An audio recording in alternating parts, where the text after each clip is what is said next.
ပပရဲ့အတွင်းခံအထက်10ကျော်ပျောက်သွား၍လိုက်ရှာကြည့်တဲ့ချိန်အတွင်းခံတွေကပထွေးရဲ့အဝတ်ဗီရိုမှရှိနေလို့လန့်သွားတယ်။အဲချိန်မှာပထွေးလေးရိတ်တရက်ထွက်ရှိလာတော့ပပကပိုပြီးလန့်သွား၍အရန်ကြောက်နေတဲ့ချိန်အမေဝင်လာ၍ပပကအမေကိုပြောပြမလို့လို့နေတော့ပထွေးကအမေကိုပပကအတွေးခံတွေရှောက်ပစ်လို့တင်ထားပေးတာပါဆိုပြီးအရင်ပြောလိုက်လို့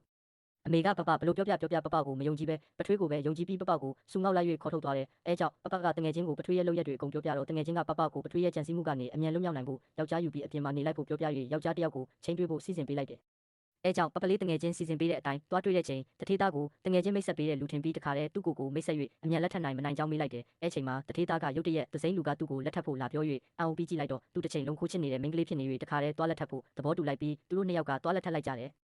လက်ထပ်ပြီးတာနဲ့ပပကတငယ်ချင်းကိုပြလိုက်မှာပပလက်ထပ်လိုက်တဲ့သူကတငယ်ချင်းမိတ်ဆက်ပေးတဲ့လူမဟုတ်ပဲနဲ့တငယ်ချင်းရဲ့ပလေးဖြစ်နေ၍လက်နေကြတယ်ပြီးတော့တငယ်ချင်းကပပကိုသူ့ဦးလေးကအရန်စွာပြီးသူ့ဦးလေးစီမှာသူချစ်ရတဲ့လူရှိတဲ့အကြောင်းပြောပြလိုက်၍ပပကချက်ချင်းပဲတထေးသားကိုကွာရှင်းဖို့စာပို့လိုက်တဲ့ချိန်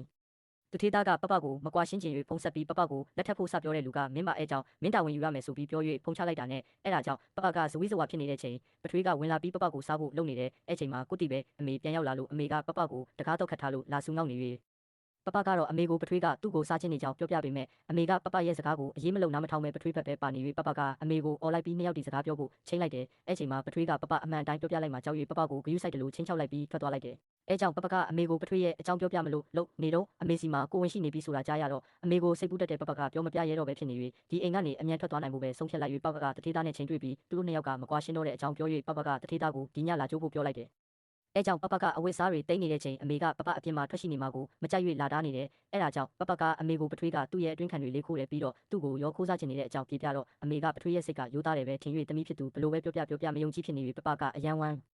နီးပြီးငို၍အမေကိုမင်းကတမိကိုမယုံပဲဘာဖြစ်လို့အပြင်လူကိုယုံနေတာလဲဆိုပြီးပြောလိုက်တော့အမေကပပကိုပါရိုက်လိုက်တယ်